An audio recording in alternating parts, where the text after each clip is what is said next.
Ya no queda vida mía, you said bye to me. Yeah, yeah, yeah, yeah. Walking down with an evil county when I say bye to me. Yeah, ya no queda vida mía, you said bye to me.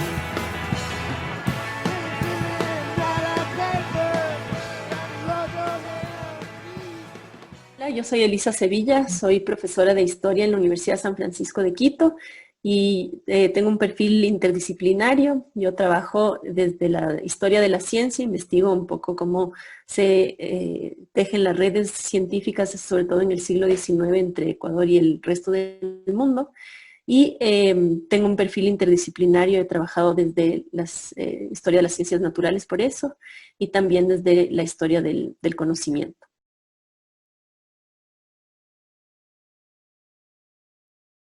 Bueno, yo estoy trabajando en este proyecto, que es un proyecto interdisciplinario con el nombre más largo en realidad que se llama GCRF, Urban Risk Transition Hub, o sea, es un grupo, un centro de investigación que está conformado por varias universidades del Reino Unido y universidades que están en las 4 ciudades en las que queremos tener un impacto.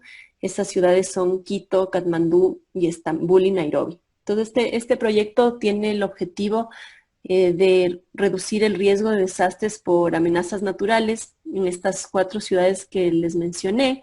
Y esto se inscribe dentro de la idea de pensar en incluir la gestión de riesgo en la planificación de la ciudad, no solamente como una respuesta a cuando ya ocurre un evento, sino también a incluirlo en la planificación y evitar así el riesgo en el futuro. Entonces, este es, digamos, el objetivo de este proyecto que dura 5 años y estamos recién terminando el primero.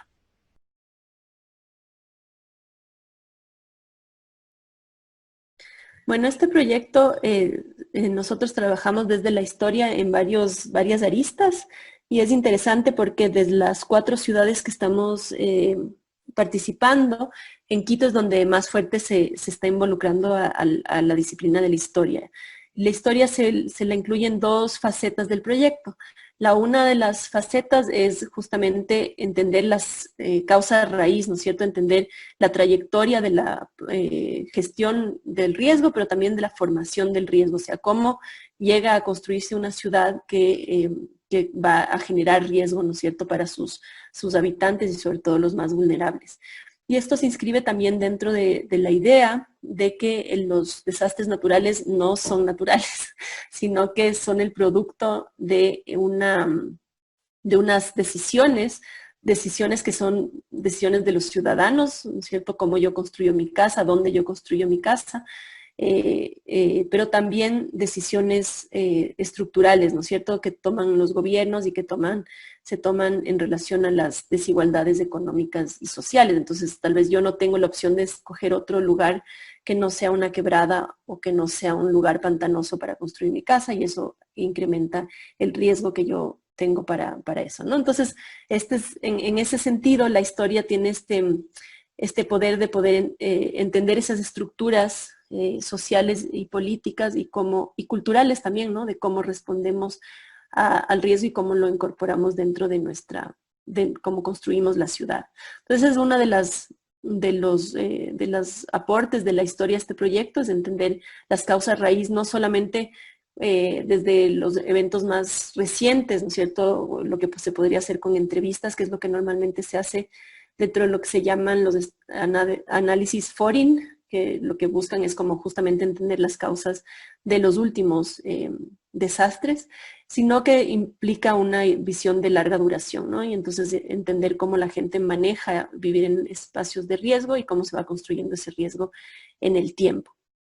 Y el otro, la otra forma en la que la historia se inscribe en este proyecto, que justamente es de desarrollo, ¿no? Que busca tener un impacto y que normalmente la historia no la conocemos como algo que busca tener un impacto en el futuro.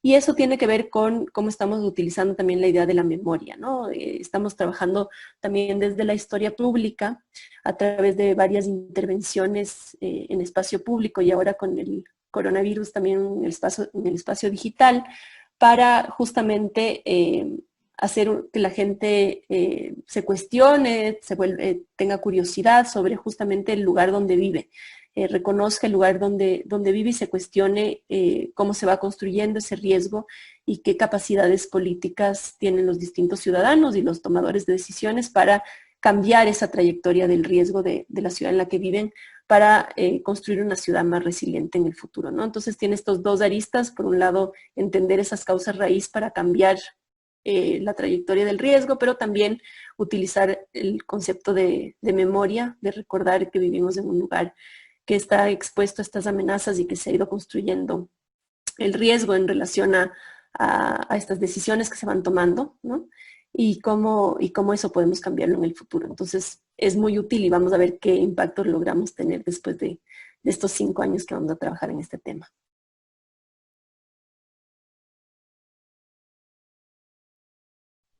Pues bueno, eso es también parte de lo que nosotros discutimos, ¿no? Es que la historia, a veces la gente cree que es solamente recordar fechas, héroes nacionales, etcétera, o que es un tema de curiosidades, ¿no? De datos curiosos que nos permiten saber un poco más, pero que es más una cosa de eruditos.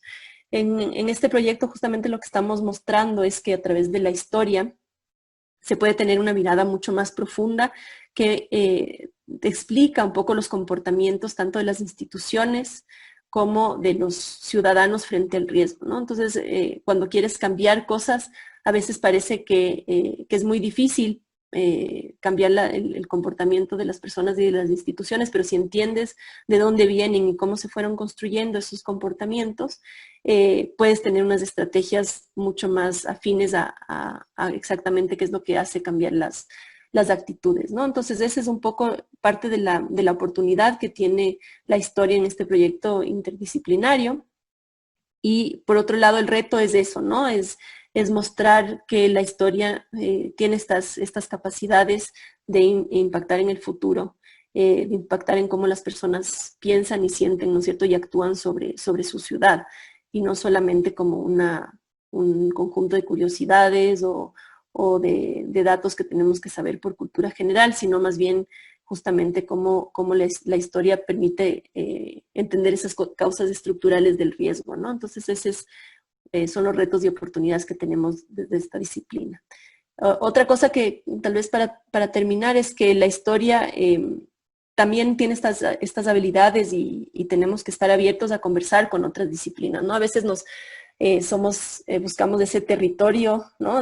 Los archivos son los nuestros, los archivos son de los historiadores y nosotros tenemos la voz sobre el pasado y es interesante poder conversar con otras disciplinas. Nosotros estamos trabajando con geólogos que trabajan sobre todo desde la Escuela Politécnica Nacional, pero también geólogos de distintas universidades en el Reino Unido.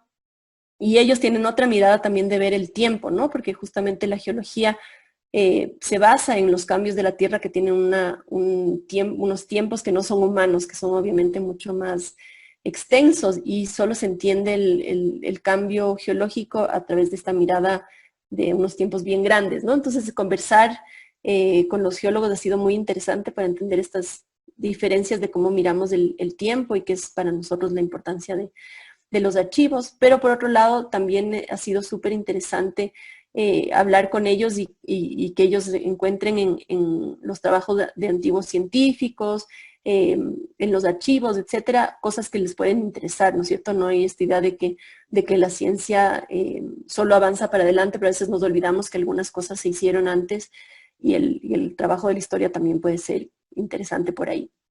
Y el último punto yo creo que es el tema de la conversación con otras ciencias sociales, con la antropología, con la sociología, con las ciencias políticas, que también ha sido un diálogo muy interesante en este grupo de investigadores en el que estamos, porque justamente añadimos esta dimensión de un tiempo más largo y esta dimensión cultural en estos debates, sobre todo con las ciencias políticas, pero también con la antropología, ¿no? Y tenemos algunas metodologías que compartimos, como las historias orales, los testimonios, las narrativas, que el rato que las pensamos en un contexto, ¿no es cierto?, nos permite también entender que el momento que vivimos también hay que entenderlo en su contexto, ¿no? Entonces eso ha sido como parte de lo que hemos aprendido y de los otros y enseñado, ¿no?, en ese diálogo con otras disciplinas.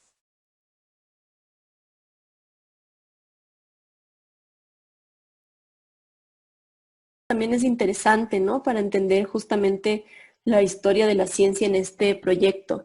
La historia, nosotros estamos, por ejemplo, trabajando también la discusión de por qué los conocimientos científicos que elaboran instituciones y gente que estudia mucho, ¿no es cierto?, y que luego hace observaciones y experimentos, que serían los científicos, y toda la discusión sobre cómo se relaciona esa ciencia con el resto de la sociedad, ¿no? Entonces, primero, parte de las teorías de la historia de la ciencia, sobre todo las que surgen a partir de los años 90, discuten esta idea de la ciencia como algo desprendido de la sociedad, ¿no es cierto?, como algo objetivo y que trabaja para la sociedad, pero que no es parte de la sociedad, ¿no? Entonces, todas estas teorías, entre esas la de Chapin y Schaeffer, muestran que la ciencia está inmersa en una sociedad, inmersa en unos sentidos culturales del mundo y de la naturaleza en general, ¿no?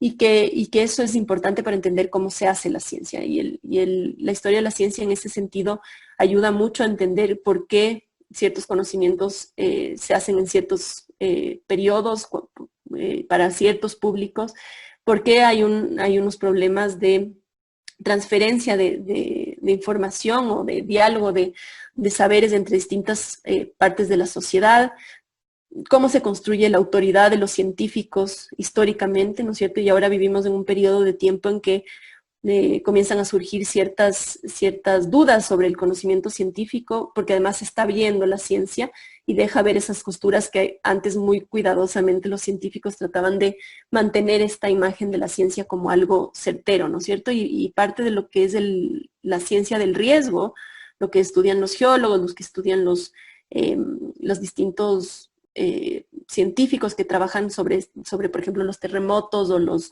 erupciones volcánicas, etcétera, es que manejan un margen de incertidumbre que varía, ¿no es cierto? Entonces, esa voz autorizada del científico también es algo que la historia de la ciencia nos permite mostrar, que saben muchísimo, pero que hay que entender que hay un margen de error, ¿no es cierto? Y que entonces se maneja dentro de ese margen de error que es la incertidumbre. Eso por un lado, y por otro lado también el tema de cómo se comunica la ciencia, entender que los científicos a veces no tienen las herramientas. Hay algunos científicos que son muy buenos comunicadores y hay otros que no.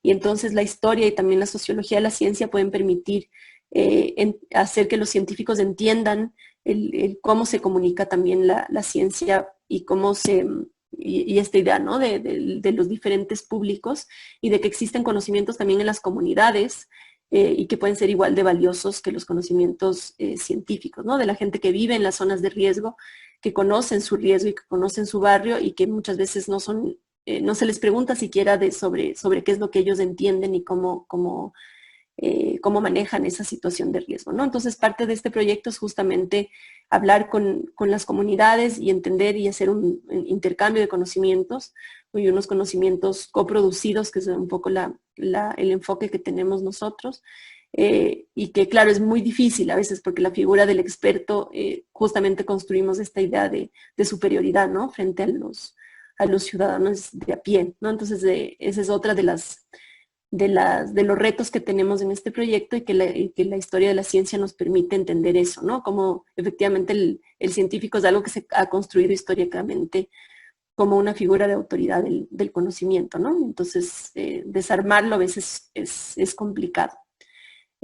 Por otro lado, otra cosa que es importante que nos puede aportar la historia de la ciencia para entender estos problemas que estamos viendo nosotros, desde el tema de justamente la circulación del conocimiento. O sea, ¿por qué a pesar de que hay cierta información, los tomadores de decisiones no les llega, o a los ciudadanos comunes no les llega la información adecuada para poder tomar decisiones, ¿no? Entonces es un ida y vuelta, ¿no es cierto? Por un lado, el entender la sociedad, que a veces los científicos físicos piensan solamente en la amenaza y no necesariamente en cómo la gente lo vive, ¿no? Entonces ese conocimiento social que también es importante.